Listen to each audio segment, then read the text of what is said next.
This episode is brought to you in part by Akoonu. Akoonu for Sales is the first buyer-aware platform for account-based selling on Salesforce. Akoonu integrates your sales process with buyer behavior to verify buyer-seller alignment and increase confidence in the status of your deals. It eliminates time-consuming data entry for sales reps and makes your sales pipeline and deal review meetings data-driven and much more efficient, giving your sales reps and their managers the time and insights needed to win more deals. So do you know how your deal review process stacks up against other B2B sales organizations? Visit Akoonu.com/accelerate to access Akoonu's benchmark report revealing the deal review habits of B2B sales managers and tips for managing deal reviews. See how you stack up and create your action plan for a better deal management. Get your report at Akoonu.com/accelerate. That's AKOONU.com/accelerate.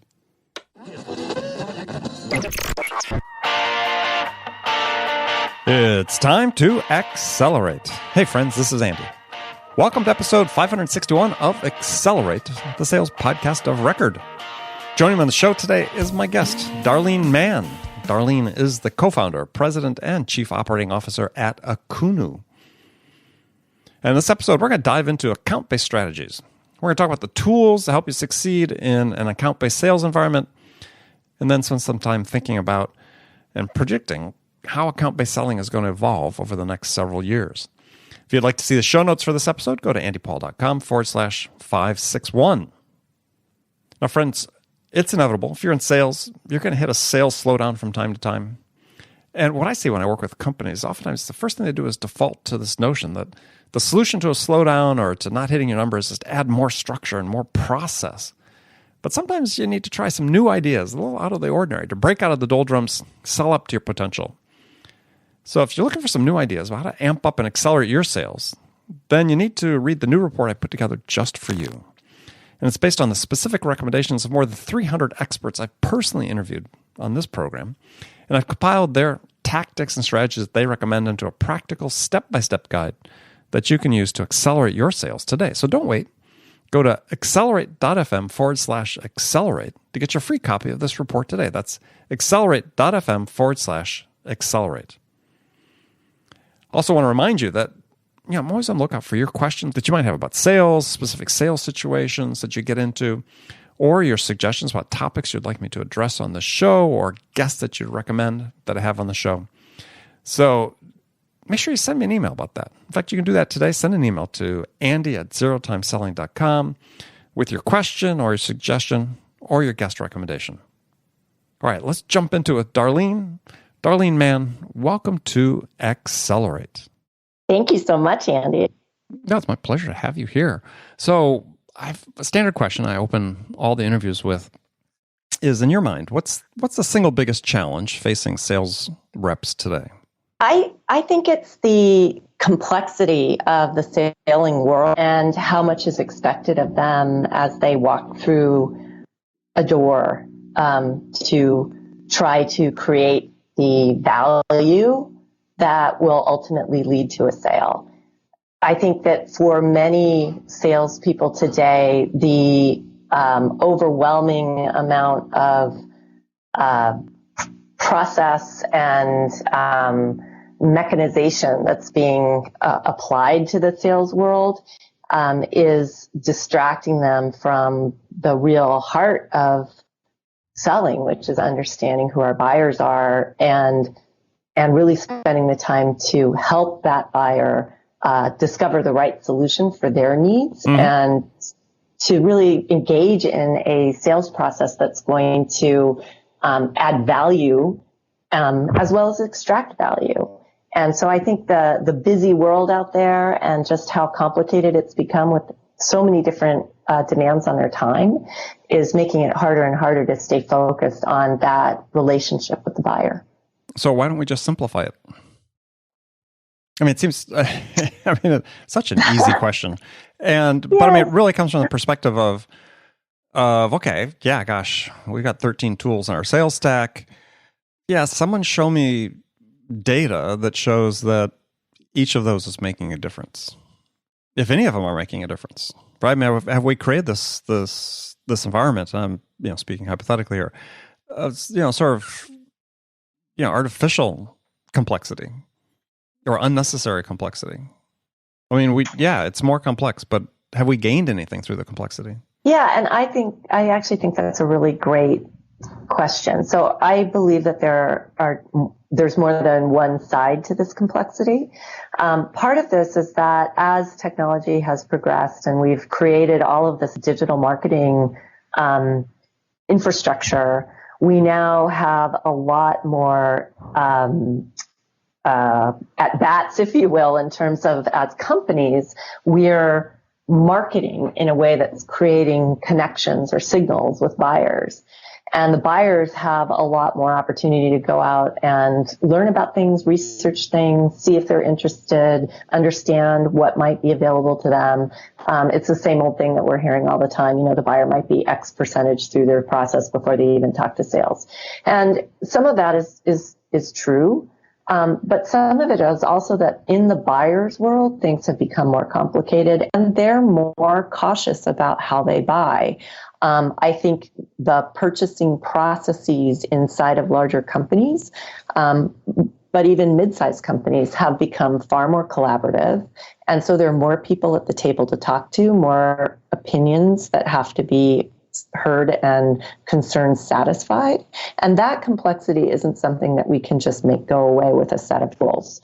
What we can do, and I think part of the proliferation of those tools, is about trying to find ways of connecting with buyers and then understand what they're doing. And so it really comes down to, on the sales side, can we simplify the stack so that it's not such a complicated mess of tools? But on the buyer side, I don't think we have the luxury of simplifying it. We simply have to learn how to navigate it and interact with it in a more productive way. So a question then is it seems like there's a gap. We have all this great technology pouring into sales. I use it, you guys use it, you guys sell it, but it's all focused on us, right? I don't see anything in the tools that says, the purpose of this tool in your sales stack is to enable and empower the customer to, be more efficient in the way they gather information and make a decision, to help them make a decision. I mean, it seems like, we're really, I just was reading a book talking about, the danger of being so self-oriented in sales. You got to be other-oriented. And yet I look at our sales stacks and they're all us-oriented and not customer-oriented. Well, I like to think that Akoonu is different, and I hope it's okay to say that. Oh, sure, sure. But, a big part of what we're trying to do is integrate in the concept of the buyer and the buyer's journey, and the fact that there are multiple people involved in a purchase decision, and each of them is doing their own activities individually, and then collectively they're acting together as well. And that the more visibility that you can get into that and understand how what their actions are leading to in terms of their purchase decision aligned to the sales process you might be trying to execute, it is still vendor-oriented in the sense that what we're trying to do is help the sales organization and the sales individual understand what's going on with that buyer so that they can do a better job of presenting themselves and sell to them. So in that respect, I think that, we are still on the sales side of the table and trying to be a friend to sales organizations and make their purchase process the purchase process of the buyer more transparent to them. But we're also trying to help them understand where a buyer is in their journey so they don't waste the buyer's time. And so in that respect, I think that being aware of the buyer and where they are in their process and how, when is it time to lean in and really work to get that buyer to the table and bring them through a purchase cycle? And when is it the case that they're just not ready yet? And no matter what you do, if the purchasing organization isn't ready, it's unlikely you're going to get to the sale. So I look at it as there are very much two sides to this. Sales is not an altruistic profession in the sense that we have a number to make and we need to sell it. Shocking. Right? We need to sell, right? Shocking. But the best thing we can do is sell to people who are ready to buy. That's better for them and better for us. And so the more that we can do to help facilitate sales understanding what's going on with a buyer, where they are in the process, and is it time for them to buy? And am I in the position that I need to be in order to be the one to win that sale? I think the more successful the sales organizations can be. So that's really how we think about it. I don't know if that answers your question. Well, sort of. I mean, I think there's that gap still exists, right? And I don't have the answer for what that tool would look like for a buyer, but I think smart people can figure it out, because to me, it's the missing piece in the loop, right? If we really want to collaborate on a sales process, is the systems need to be tied together. And so, yes, I'll leave that for smarter people than me to figure out. But I think it's an opportunity for somebody who's listening, perhaps an entrepreneur that wants to think about that. So tell us, we sort of touched a little bit on Akoonu. So just tell us briefly what Akoonu does, and how you sort of fit into the whole account-based ecosystem. Absolutely. I'd love to. So Akoonu is a word that comes from a West African language, and it means content. And Akoonu as a company is really, as I said earlier, looking at the sort of realities of the digital marketing world and what it is producing. And that digital marketing world is very much around content and using content, whether it's on our websites or through various marketing materials that we might have, or webinars or other things, in order to interact with our buyers early in the process and then as they go through their purchasing cycles.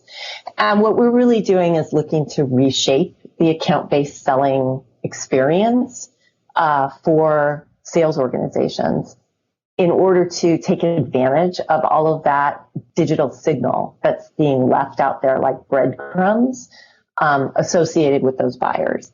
And really rethink the way that the opportunity is gone after by the sales organization when you're dealing with multiple people in the account. So Akoonu is not a product for a transactional sale where there's one buyer involved and it's a relatively low price point, maybe high unit volume. What we're really designed for is the organization that's dealing with a mid-market to enterprise level purchase, and there are 3 or more buyers, and that sales cycle may take anywhere from 3 months to several years, depending on how you measure your sales cycle. And what we're doing is we're harnessing all the data around all those digital signals that are out there, those that land in Salesforce and those that go back and forth through email and calendars, those that might be sales enablement tools. And we bring that together in a way that allows us to construct the buyer's journey in alignment with your sales process. And so for the first time, a salesperson can be looking at, we call it the opportunity map. You can be looking at the map of the various contacts that represent different buyer personas that you know are important to your sales process, and what their activity levels are like in the various stages that they go through in their buying process, and where they are, and what you might then do in terms of the next step. Putting that into a framework on top of Salesforce.com, so it's actually living inside of your Salesforce, but really reskinning that opportunity object so that you now have a better way of visualizing the account, working through management of the buying group, the multiple people involved in touching the opportunity, as well as those that are the real decision makers, the buying committee, and then also providing workflows and really systems for making things like deal reviews and pipeline reviews more efficient, more effective, less painful for everybody involved. So that's kind of the high level snapshot of what we're looking at doing. Okay. So the first question that comes to mind is so how does someone compute the ROI on using Akoonu? Yeah, there's actually several different ways you can think about it. Obviously one simple one is to look at whether or not the ability to see the buyers in a more structured and transparent way, what they're doing allows the rep to become less single-threaded and more attuned to the multiple buyers and maintaining those relationships with them so that your ability to close deals is improved. So there's like the simple thing of, hey, the ROI is you are in a position to close your deals more effectively. And if you can close 1 or 2 deals more a year, the system has more than paid for itself. However, there's a couple other things that I think are really interesting and valuable about the way Akoonu works. One is that because we're tracking the activity of all the different buyers all the way through the various touch points of their buyer's journey, context is being created and preserved about that account and that opportunity, and it's there to stay. So if, let's say, you have a rep that turns over and a new rep comes in, you have the ability to really give that next rep in line a much better context about where the opportunity stands, who's been engaged in it, and how far it's gotten, so that when they step into it, they're able to preserve that relationship of your firm with that buyer in a more streamlined fashion. So that's one big thing. And then similarly, if you've adopted the account-based selling methodology of using account-based marketing and SDRs and account executives, well, the rate of change of SDRs is even higher than the rate of change of AEs. And so if you had an AE who was involved in developing different aspects of the account and you only see a certain percentage of what's going on in their activity, you may inadvertently duplicate effort. And so it's a way of making sure that the work that has been done is preserved when there's transfers going on among personnel. So that's a second aspect that I think is really very interesting. And then the third way I think ROI comes out is just in sheer efficiency. Deal reviews, we've been doing some survey work lately, and the number on average that sales managers report that they do is 2 to 3 deals reviews a week, and they're spending about 30 minutes per rep per deal review. So this is, so there you have like at least 90 minutes, and they're preparing and their reps are preparing. And the problem with all the deal reviews, and that we hear from everybody we talk to, is that you often get off track and don't actually cover the material that you needed to cover for the deal review to be successful and advance the deal. And so by having a better context, better visibility, better understanding of the opportunity, and a visual way of looking at it, the reps and the managers can hit like that moment where we have the same point of view about where we are with the deal a lot faster and move through these deal reviews in a more effective way. So we're really advancing the sales process. So those are 3 examples of where ROI can come from in using Akoonu. So here's a question, and it's one that I think about a fair amount, which is that if you take all these SaaS companies are trying to sell into the enterprise, complex sales, if we just took the sales stack away from them completely, maybe they still had CRM, but could they sell as much? I doubt it. And the reason I ask is because I haven't seen evidence that's saying that the tools are enabling them to sell more. Yeah, I hear you. So I think it depends on when you talk about the stack, where you start. Sure, I was being pretty generic, but yeah. So there's the marketing side of the stack, and then there's the sales side of the stack.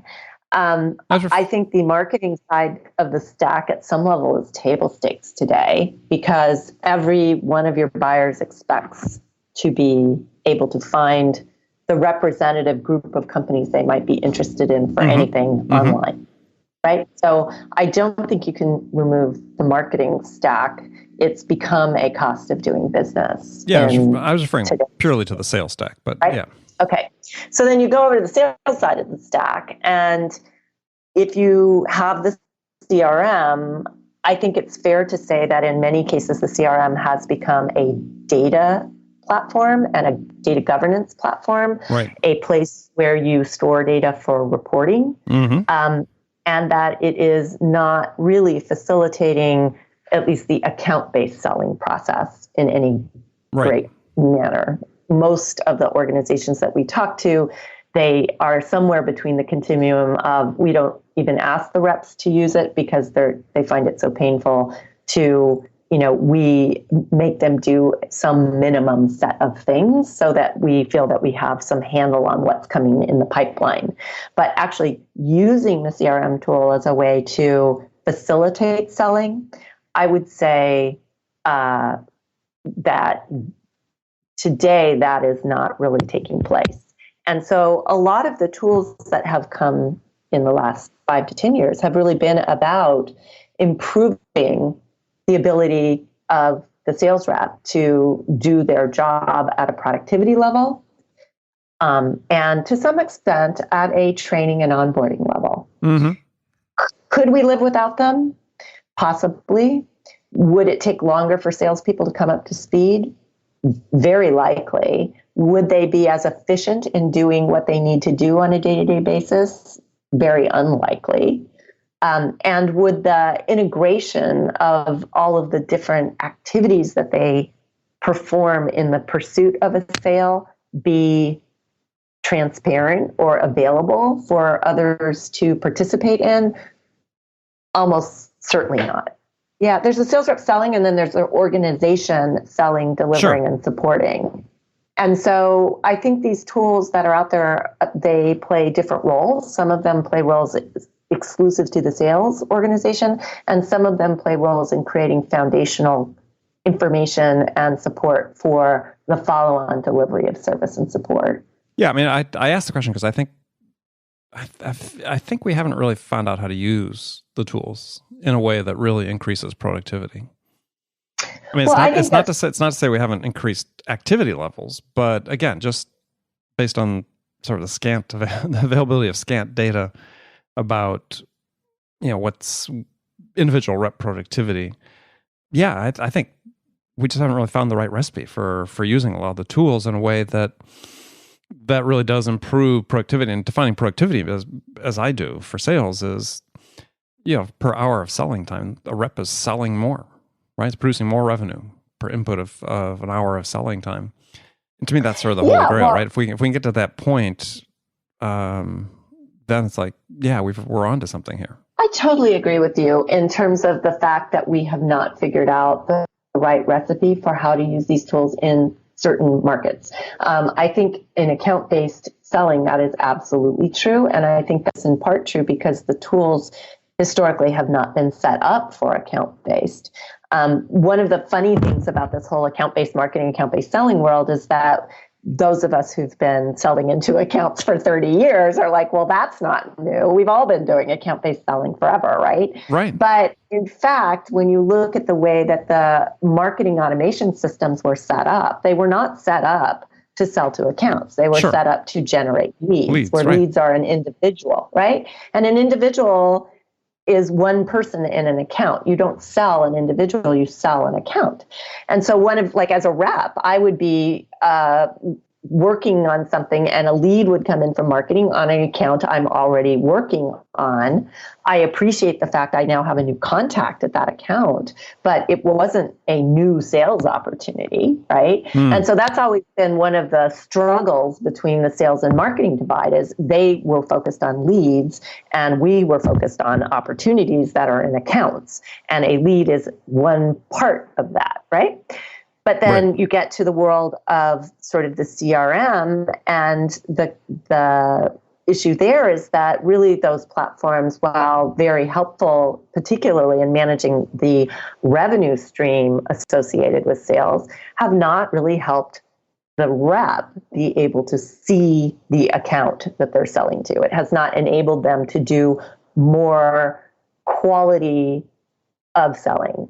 I think the tools that we have coming out now, a lot of them are focused on quantity of interactions, and unfortunately, and the division of labor between the SDR and the AE makes great sense in some respects. But there is a possibility that there will be a backlash from this mechanization where we're putting out enormous volumes of outreach to our buyers without really understanding who they are or interacting with them in a way that is respectful of them as actually a organization that we're trying to buy, create a relationship with. Sure. So I think the thing that is not being enabled as well as we would all like is that notion of the relationship development and understanding how we sell in relationship with our customers, as opposed to, I have a list of 20,000 contacts that fit a certain profile, and I'm blasting out an email sequence every week. And I'm sure you're the recipient of those too. So, I am. I sign up for them in some cases. Yeah. I love to see what people are doing, right or wrong. Yeah. So I think you can see that there's a lot of activity and volume of activity that may not actually be turning into productivity. Well, and so I'm with you on that one. Well, it's one of the concerns that some people raise about, the account-based marketing, account-based selling tools is that, they're currently repeating the sins that we did with the sales development platforms in terms of, the number of outreaches and the relative poor quality of the messaging that we're sending out and so on, even though it's, again, supposedly more targeted, but by the same token, you hear vendors stand up in conferences and talk about how their systems enable, mass personalization at scale, and you receive the emails and it's like, I don't think so. Just because you have my first name and the word hi or hey before it doesn't mean it's personalized. Yeah. So I do believe that there's, there's the tool and then there's the best practice for how it's applied. I think that there is a real opportunity for a smart organization to align their marketing and their sales organizations in a way where the account-based efforts are researched and the personalization is not a mass personalization. It may be a scalable process for individual personalized contacts so that you can actually do more, better research and outreach and follow-up. Right. But the organizations that are using these, the customers of these tools, the thing that they'll have to stop and do is actually be very thoughtful about how they apply them. And so there's no magic bullet that any tech vendor is going to deliver, I don't believe, to these customers. I know in my own situation, we are using a combination of tools. We have AE, SDRs, the whole same setup, but we don't send out emails that are the same email to 100 different people.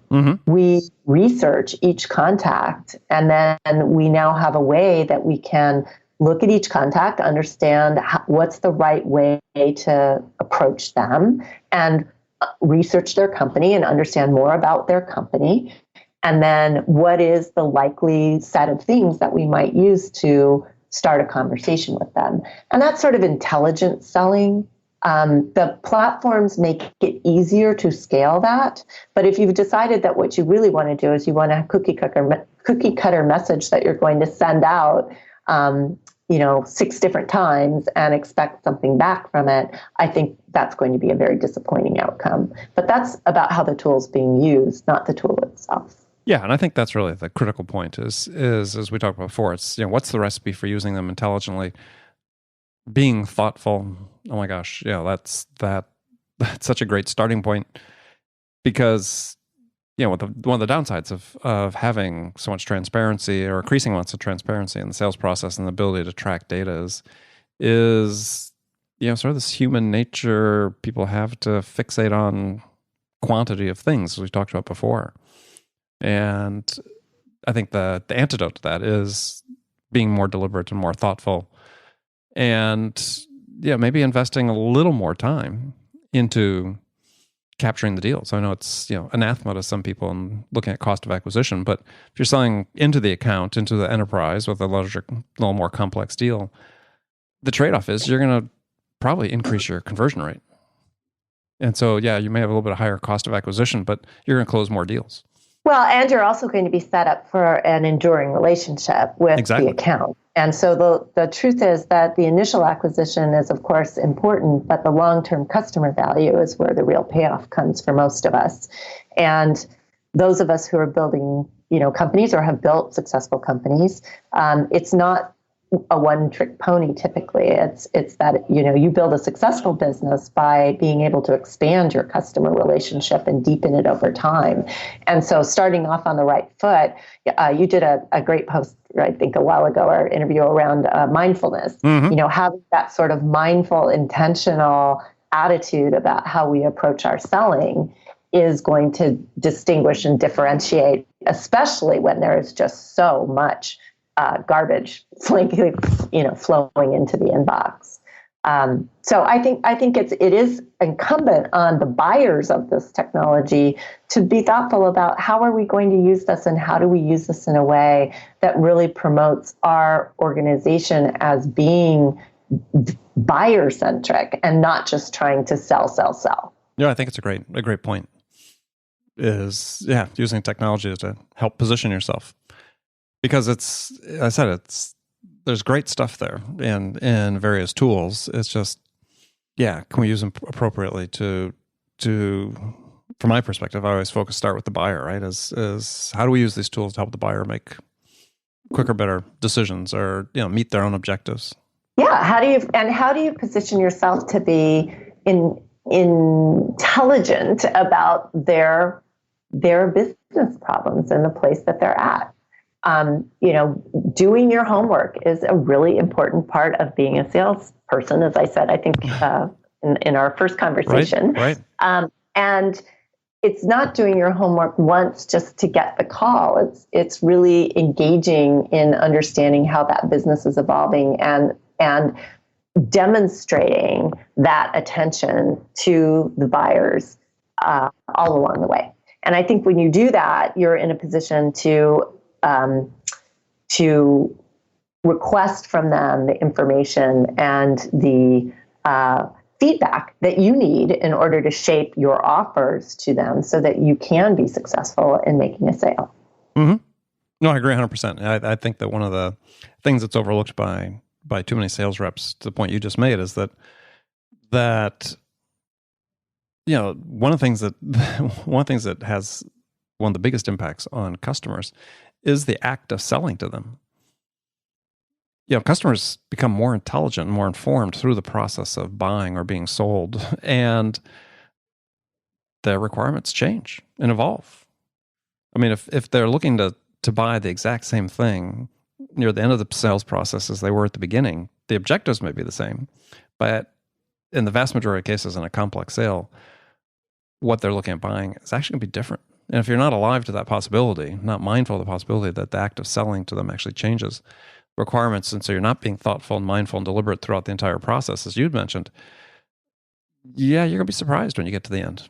That's right, because you'll miss the evolution of their thoughts and the growth in their ideas about what they can do and should consider doing and what is best for their organization.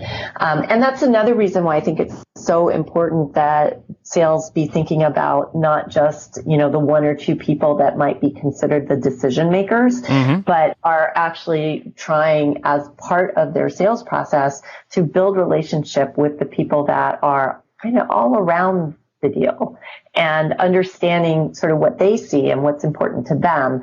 Because you never know where that spark of an idea about, what is going to be really influential in closing the business is going to come from. And oftentimes it's not the authoritarian sales process of the 2 decades ago where we just said, we're going to buy this and put it down. It's much more collaborative now. Mm-hmm.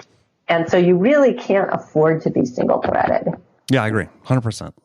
All right. Well, Darlene, we've run out of time. So tell folks how they can find out more about Akoonu and connect with you. Yeah. So very happy to have you visit our website, which is www.akoonu.com. I would be very happy to have a conversation with anybody who's interested at Darlene, Darlene, @Akoonu.com. And you can keep an eye out for us in, local watering holes for sales organizations online, as well as the various conferences that are out there for different sales technologies. We plan to be more and more visible as we go along here. Yeah, and Akoonu, just to spell it out, it's AKOONU.com, just so people have that. And correct. Darlene, thanks very much for being on the show.